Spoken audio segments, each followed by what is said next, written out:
Bem, meus colegas de profissão, minhas amigas, meus amigos, sempre um grande prazer estar fazendo Na Hora da Lei. E hoje, como sempre, a grata satisfação de ter mais aqui uma pessoa muito importante, não só para a comunidade de Uberlândia, a comunidade jurídica, o povo de Uberlândia, mas para o contexto nacional do direito. Eu vou bater um papo hoje aqui com a doutora Edinamar Aparecida da Silva Costa, que é juíza de direito da Terceira Vara Civil da comarca de Uberlândia. Um assunto que nós vamos conversar aqui hoje, dentro de alguns temas, o que chama muito a nossa atenção, foi implantado o novo Código de Processo Civil, que foi implantado no início de 2016, fevereiro de 2016, se não me falha a memória, e trouxe muitas inovações. E uma curiosidade sobre uma questão que afeta muito a população e o parte do empresariado do nosso país, são a questão das execuções, cobranças, relativa a pagamentos, a financiamentos, enfim.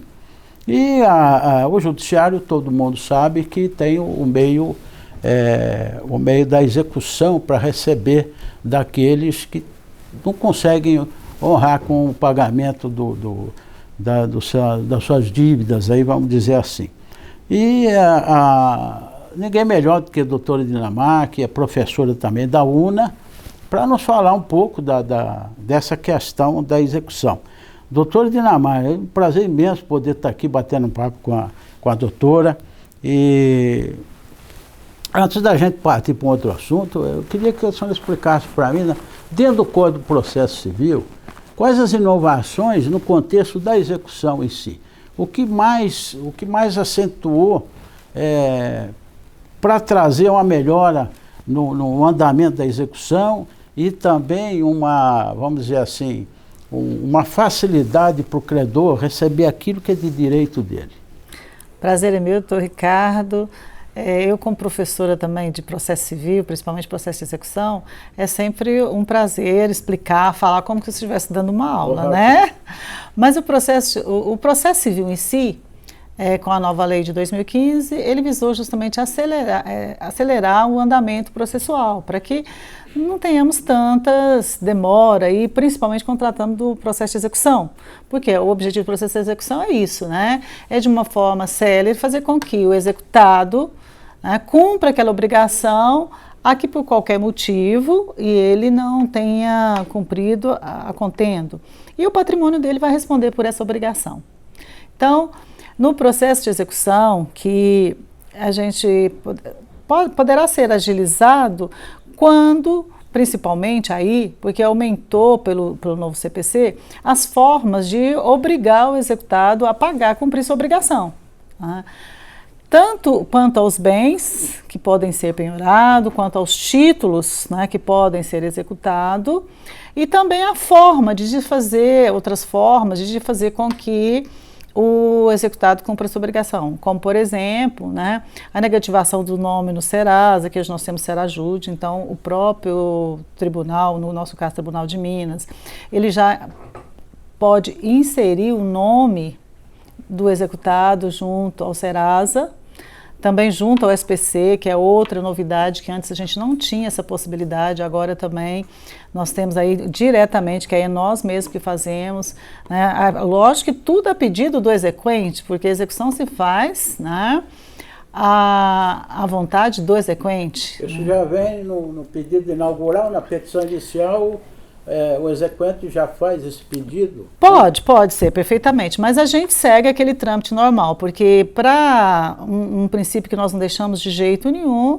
é o contraditório. Respeitamos muito, e no processo de execução também se respeita o contraditório, apesar de processo de execução não ter sentença, não ter defesa técnica, tem meios de defesa, mas não uma específica como a contestação.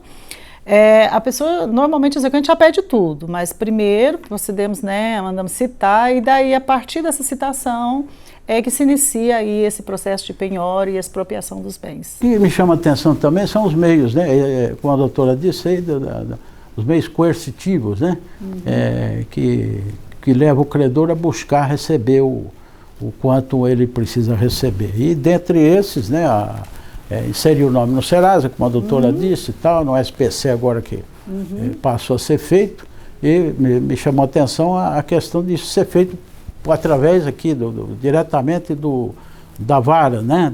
Doutor Ricardo, agora, o processo eletrônico, ele facilitou muita coisa.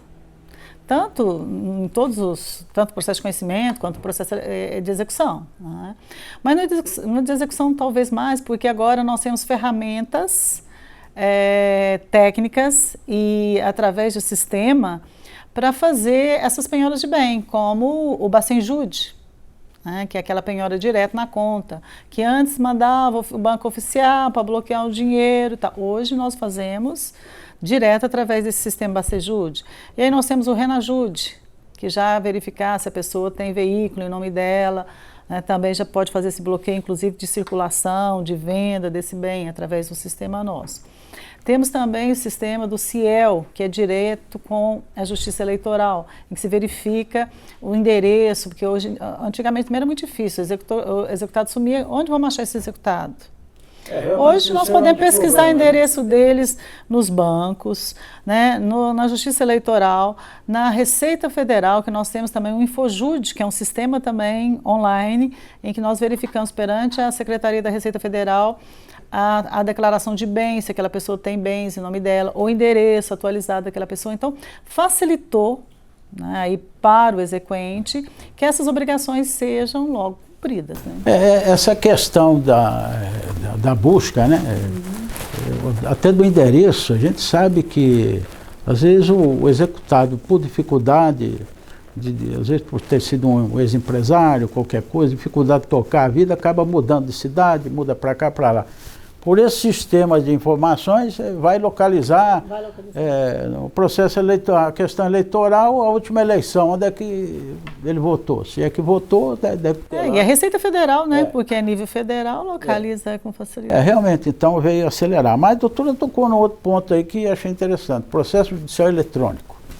Qual é a contribuição do processo judicial eletrônico na celeridade dos processos? Obviamente que o doutor já disse aí que corta, eu sei disso também, corta muito caminho aí, né? Como é que fica a citação aí no processo judicial eletrônico? O processo eletrônico que veio para nós aqui, porque aqui o Uberlândia, as varas cíveis, desde também de 2006, nós estamos com o processo eletrônico. Uhum. E esse processo eletrônico, ele ofereceu muito mais celeridade, porque diminuiu várias tarefas da secretaria, não todas. Tá? Então, tem coisas que são feitas ainda de forma física. Então, por exemplo, os mandados de citação, ou mesmo através, seja pelo correio ou por oficial de justiça, eles são físicos, a gente não tem como, mas a juntada deles é feita toda, né, eletrônica pela própria secretaria, então tem que digitalizar, passar para o processo em si, porque o processo eletrônico em si, agora, para o advogado, a intimação, a citação, quando for o caso, já é, não a citação, digo, mas a intimação, né, para o advogado é eletrônica. Ele tem que ficar de olho. Ele tem que ficar lá e a hora que ele entrar no sistema lá, ele já está... Os colegas perder prazo aí, eu já passei a perder essa questão aí. Então, exatamente, porque agora, né, e o próprio sistema já conta o prazo. Hoje não precisa certificar prazo, então é uma coisa que a secretaria não faz mais. Não precisa juntar. O senhor advogou há muitos anos, o senhor sabe, né? Sim. Nós não temos no processo eletrônico, não tem juntada. Essa juntada fiz de lá, protocolar, depois vir procurar o processo, colocar dentro de juntada. Nós não temos isso mais. Já economizou um tempo absurdo aí, né? Nossa, pois é, e gente, né? Então facilitou para nós, né? Que sempre tivemos aquele problema de falta de pessoal para trabalhar, né? O processo judicial eletrônico, então, é uma contribuição excelente. Não, excelente. Não digo só na área da execução, mas em outras áreas aí também tem contribuído. No processo de conhecimento, né? Plenamente. A doutora falou 2016 que foi implantado, né? Foi implantado, nas varas cíveis, porque o processo eletrônico, ele está sendo implantado gradativamente de acordo com as varas, né? E as comarcas. Então, aqui o Uberlândia foi 2016, para as varas de família e para as varas cíveis, porque nós ainda não temos no juizado especial e nem nas varas criminais. Mas isso nós vamos chegar lá. Né? Vai chegar lá, é um processo... Acho que para o juizado especial vai ser fantástico. Não, em juizado especial a previsão é para esse ano ainda. Para esse ano. Minas Gerais, obviamente, deve ter cidades ainda que não tem, né? Ah, provável. Sim, ainda estão implementando, tem cidade que ainda não tem. Só para a gente ter uma dimensão do PJI por vara. Aqui na vara da doutora, que é a terceira vara civil, a doutora tem assim, em mente ideia de quantos processos nós temos hoje? Até hoje, do início de 2016, quer dizer, 3 anos e alguns meses, nós temos aí 5.200 processos, né, só eletrônico. Né, são todos desses períodos, né, que iniciaram... São processos que ingressaram no eletrônico. Eletronicamente, exatamente, até hoje. E os físicos continuam físicos? Os físicos continuam físicos. Não são transformados em eletrônico? Não são digitalizados. É importante saber. Não são porque nós não temos nem força física para isso, né? Gente para fazer isso, né? Esse aqui é um problema sério também. Realmente, porque então nós convivemos com as duas coisas, né? O processo eletrônico e o processo físico. Pois é, até que se ajuste, né? Entendi, até que se ajuste essa demanda, tem que aguardar, encerrar esses processos físicos. Aí eu acredito que verdadeiramente o processo eletrônico o outro vai sumir. O processo físico ele vai sumir. Nós começamos em 2016, né, que eu falei para o senhor, na época nós tínhamos físico, antes de iniciar aí o processo eletrônico, nós tínhamos mais de 11.000 processos físicos em tramitação nessa vara. Doutora está trabalhando muito aí. Não, mas é porque, não é só o trabalho não, porque o PJE, né, ele facilitou aí. Ele teve evitado a ingresso de processo físico, vamos dizer assim, né? Porque aí não tem mais a entrada dos processos físicos. Então nós baixamos que estamos acabando com os físicos. Só tem eletrônico, né? E os eletrônicos, eles são mais rápidos. Pois é. Terminam mais rápido. Porque se fosse fazer uma média somente do físico, hoje talvez estaria aí não com 11, estaríamos com 12, 13, 14. Muito mais do que isso. Exato. E hoje, se somar o físico com o eletrônico, dá 8.000 e poucos processos. Exatamente. Então, nós realmente, por aí se tira a ideia de que foi realmente um avanço significativo. Muito grande. Nós temos aí em torno de 3.000 e poucos processos físicos e acreditamos que talvez daqui uns 3, 4 anos, nós não temos praticamente nada. A não ser essas execuções, né, com os inadimplentes, que duram, o senhor sabe, né? Dura aí muitos e muitos anos. Até parece uma incoerência eu perguntar, porque eu advoguei nessa área há muito tempo, mas eu vou perguntar porque é a questão da modernidade, né? A questão do PJI que nós estamos dizendo aqui e também a inovação do Código de Processo Civil, que eu não tenho acompanhado assim de forma mais perto. Mas a execução continua demorando muito tempo para se encerrar ou para se obter? Na verdade o que ocorre, o que demora na execução, é porque o executado não quer pagar, né? E aí não se encontra bem, só não encontra ele. Ele não pode pagar, né? Ou não pode pagar, verdade, né? Então, o processo de execução ele não acaba por isso, porque se o exequente não acaba, ele para, ele dá... Nós temos aí até uma resolução do próprio, baseado no novo CPC e também do próprio Tribunal de Justiça, em que a execução pode ficar lá paradinha, arquivada. Nós arquivamos essa execução. Agora, ela pode ficar, por exemplo, nós arquivamos ela por 1 ano. Daí, depois desse 1 ano, ele pode ficar ainda parado por mais 5 anos, porque para não prescrever. Sem necessidade do exequente se manifestar? Sem necessidade. Sem impulso nenhum? Não, na verdade, sem impulso nenhum. O que acontece é o seguinte, se ele vier, muitos vêm e requerem, não, eu quero que arquiva a minha execução, a pedido, com base lá no artigo 900, a gente arquiva. E aí esse arquivo não é um arquivo definitivo, é um arquivo que fica só paralelo, parado lá o processo e constando, né, no sistema que ele está lá. Então, depois ele fica lá parado e se a pessoa não movimentar nada e depois de 1 ano, decorrer mais 5 anos, aí vai ocorrer a prescrição. Então essa prescrição, quando após um ano, começa a contar a prescrição dos 5 anos. Aí o que acontece? Normalmente, o exequente, ele deixa lá aguardando um tempo, porque hoje nós temos muitas formas de pesquisa de patrimônio do executado. Sim. Você não encontra o executado? Cita por edital, pronto, é resolvido o problema, né? Mas os bens é que a gente não encontra. Então, a forma mais rápida são esses processos eletrônicos. Então, é melhor, se procurou, não encontrou nada, não encontrou veículo, não encontrou nenhum bem imóvel e nem conta, né, dinheiro dele, vai ter que aguardar. Espera, aguarda. Aí daí 2, 3 anos, né, 4 anos, aí que a gente vem, não, agora vamos procurar de novo. Quem sabe agora a situação mudou. Isso interrompe a prescrição? Interrompe. Desses próximos 5 anos. Não, aí começa tudo de novo. O exequente resolve puxar o processo, pedir vista. Então, nós temos processo aqui na terceira vara do tempo do doutor Hernani ali, ó. Conhecido o senhor conheceu ele, né? Como titular dessa vara. Né? A honra conhecer. Quantos anos faz? Tem processo em tramitação daquela época. Mas é porque o exequente quer receber. E o executado é diligente, né? No afã de que um dia vai aparecer algum bem no nome desse executado. Né? Verdade. E a gente espera que apareça, né? Porque a pessoa também não fica... o processo. Justiça ficar com o processo aí. Não, e também para resolver esse problema jurídico, né? Verdade. Também o executado não precisa ficar fugindo a vida inteira. Né? E nem pobre. Eu costumo dizer, às vezes, quando alguma consulta, né, o pessoal fala, doutor, mas depois de 5 anos acaba, né? Não acaba nada, não. Não acaba. Dívida não acaba nunca. Não acaba. Dívida você tem que pagar, depois que fez tem que arrumar um meio de pagar. Exatamente. Hoje em dia, muitos meios, né? Existe muito. A gente vê bancos aí oferecendo acordos, descontos. Depois de aí, alguns anos eles fazem. Eu acho que sempre é válido, né? Até ia falar uma palavra aqui, conciliação, que vou perguntar um passant aqui para a doutora. Conciliação no processo de execução dá resultado? É feito ou não? Em regra, nós não fazemos. Acho difícil, em regra, o processo de execução nós não fazemos. Por quê? Porque se já está ali, porque o executado ou não quis ou não pôde pagar.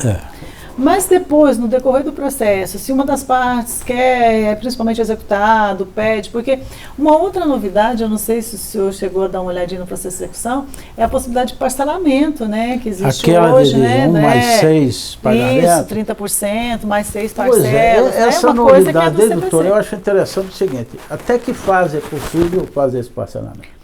Na verdade, esse parcelamento é o seguinte, no prazo que tem, aí tem no título extrajudicial, 15 dias, né? A pessoa vai, 3 dias para ela pagar, depois ela tem mais 15, né, para os embargos. Para os embargos. Nesse prazo, ela pode vir, né, já depositar os 30% e requerer o parcelamento das 6 parcelas. Aí esse prazo é direito do executado, isso é meu entendimento. Ok, né? ok. Ele poderá vir e requerer esse parcelamento e o exequente terá que concordar. Por quê? Porque ele fez dentro do prazo. Agora, se ele não obedecer esse prazo, ele pode fazer a qualquer momento. A lei estabelece isso, que ele pode parcelar e tal, mas aí depende da aquiescência da concordância do exequente. Se o exequente falar, não quero o valor total, aí não tem jeito, aí não vai ter o parcelamento, né? Tá, esse parcelamento também é sobre o valor que está a execução, o valor que foi apurado? O valor da execução, com todos os custos honorários e ainda corrigido as parcelas. Ah, tá. Corrigido dentro da correção de lei, né? Correção legal.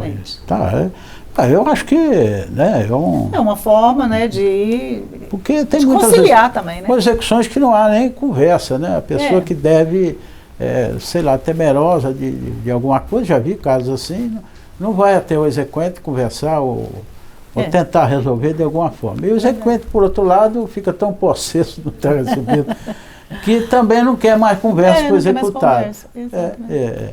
Por isso que eu falei da conciliação, porque eu acho que a conciliação... Quando a gente percebe num processo mais antigo que existe, né, algumas divergências, porque principalmente naquelas formas quando o executado apresenta algumas defesas, né?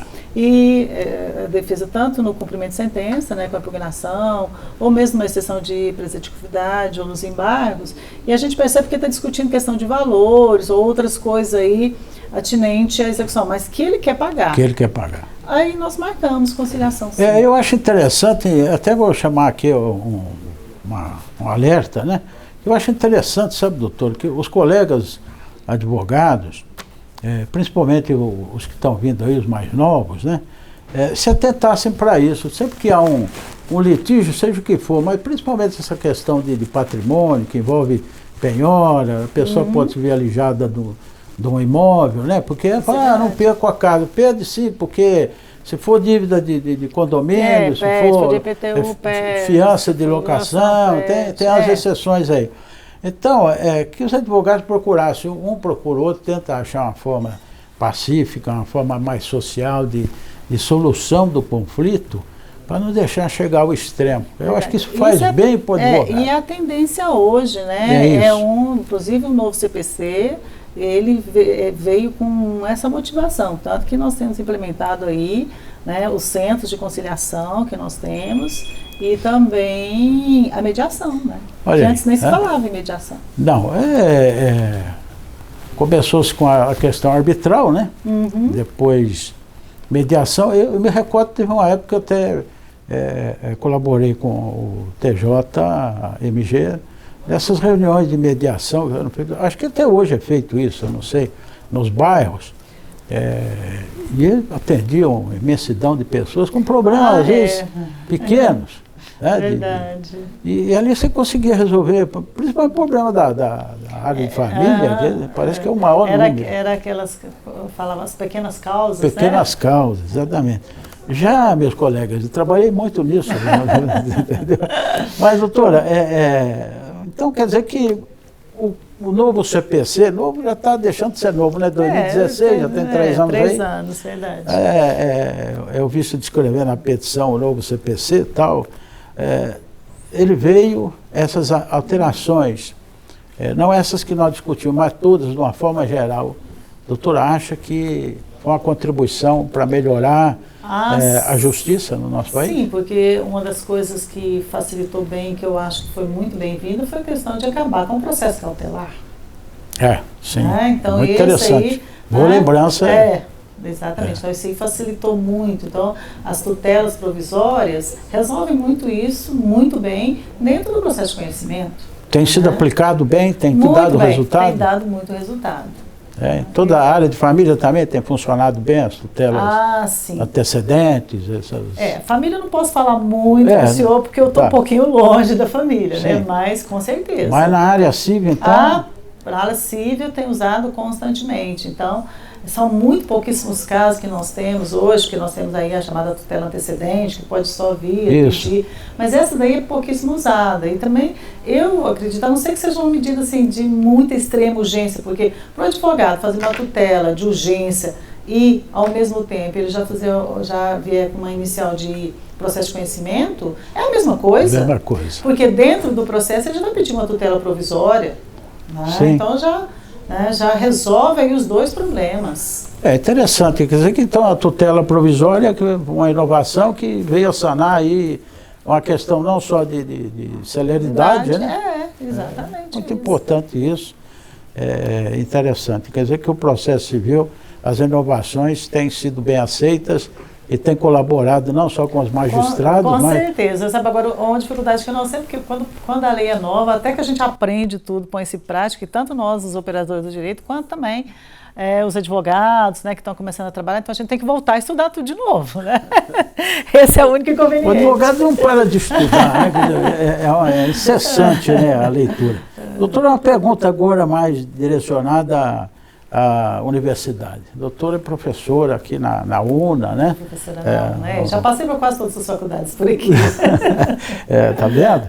É o conhecimento que faz isso, né? O jovem que hoje escolhe o direito para trilhar. Que mensagem que a senhora teria para esse jovem que foca ou no concurso público ou na advocacia? Primeiramente na advocacia. Hoje a gente tem essa preocupação, até pergunto para os meus alunos, né? E depois, vai ser advocacia ou concurso? Eu acho que assim, está tudo muito ligado um com o outro. Tá? Porque é lógico que, principalmente eu que sou professora de universidade particular, e hoje nós sabemos que os estudantes da universidade particular são aqueles que precisam, que trabalham, que pagam. Então, eles não podem se dar o luxo de ficar, a grande maioria deles, só por conta de estudar para um concurso público. E hoje em dia os concursos públicos estão exigindo muito estudo, muito tempo, né? E a advocacia, em que pese, né, ter que estar aí estudando, se inovando, mas hoje em dia ela pode trabalhar em qualquer lugar, na casa dela, né? A pessoa pode trabalhar, porque com o eletrônico, nós comentamos sobre isso, né? Advogado pode estar lá em outra cidade, até fora do país, trabalhando, né? Então isso é uma facilidade muito grande que também pode ser feito. Normalmente o que a gente percebe é o seguinte, que como exige aí essa prática de início, eles tentam, né, pelo menos caminham um pouco na advocacia, a grande maioria deles, e depois se direcionam, né, para a área, para os concursos públicos, que hoje o leque é muito grande. Eu falo que o curso de Direito, apesar que cresceu muito, né, em todos os lugares. São inúmeras faculdades. Inúmeras faculdades, exatamente. Nós estamos em torno de 6 ou 7, pelo que eu sei, né? Então, mas é oportunidade, porque eu digo, não é só o direito ou só a advocacia. A faculdade que eu leciono, a UNA, por exemplo, ela direciona muito para o empreendedorismo, porque o advogado também pode crescer em outras áreas que não especificamente a advocacia ou os concursos. Né? Conheço muito, tem muitos colegas que da advocacia se tornaram empresários. Exatamente. A advocacia foi um meio para ele chegar como empresário, mas são empresários de sucesso aí espalhados pelo Brasil. Exatamente. Eu concordo identicamente com a doutora, porque não é fácil advogar. Na cidade que tem 6 faculdades de Direito, mais difícil ainda, porque todo semestre está formando novos colegas. A concorrência aumenta. Aumenta, não é fácil. Verdade. Então, cada um vai se virando vai crescendo, como pode. Porque o processo judicial eletrônico, a doutora disse, veio a facilitar. Podemos trabalhar em casa, porque nós sabemos a dificuldade também de manter uma banca de advocacia verdade. Com todos os aparatos necessários. E a concorrência que faz com grandes escritórios que vêm de fora. Hoje as grandes capitais mandam escritórios, principalmente para atuarem em ações de bancos, que demandam de muito processo, né? Mas, enfim, o jovem que estuda Direito hoje, acredito que, se ele gosta de Direito, ele está no caminho certo e a certeza de que ele, como a doutora disse, pode estar trilhando outros caminhos que não seja a advocacia, né? Tá certo, doutora. Infelizmente, nosso tempo está acabando aqui, mas para mim foi um bate-papo, passou rápido demais. Né? Eu queria fazer um pedido para a doutora me permitir a gente continuar outros assuntos em uma nova oportunidade, contando um pouquinho da experiência da doutora na área criminalística, porque eu sei que a senhora tem experiência nessa área aí, né? Já me falou isso, e eu acho que é uma área interessante, que o Brasil está precisando muito esclarecer muito aspecto da área criminal, e também do Código de Processo Civil, ou do Código Civil, porque é uma área que a doutora atua e mestre, né? E eu acho muito bem-vindo para os nossos colegas, para os estudantes, e deixar meu recado aqui que não deixe de compartilhar o vídeo, não deixe de dar o like aí, também mandar sugestões, quiser fazer perguntas, pode fazer para a doutora, pode fazer para mim que eu passo para ela. Nós estamos à disposição de vocês aí para isso. O programa Hora da Lei é para levar informação para vocês e estar colaborando naquilo que for possível.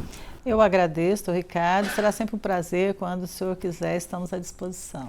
Doutora, mais uma vez, obrigado. Foi um prazerão imenso tê-la aqui no programa Na Hora da Lei. Até a próxima. Obrigada. Obrigado. Até a próxima. Então, meus amigos, meus colegas, deixem, compartilhe o vídeo, deixe seu like e colabore com o programa Na Hora da Lei.